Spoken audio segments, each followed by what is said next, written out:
about you? Well, I worked every day for the past 2 months straight, so that explains that.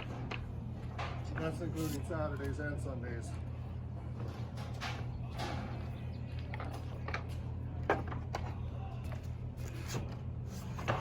Where's that at? Huh? Where's that at? I've been working in my shop making this shit. I've been on the jobs working and one thing after another. I have to fix them, but so these are the two that go, you know, they're sandwiched. My post is right here and my countertop is right next to it. So he's going to finish the front sides of these two boards, and then the other ones he's going to have to finish the place raw. Because I got to be able to glue them and clamp them and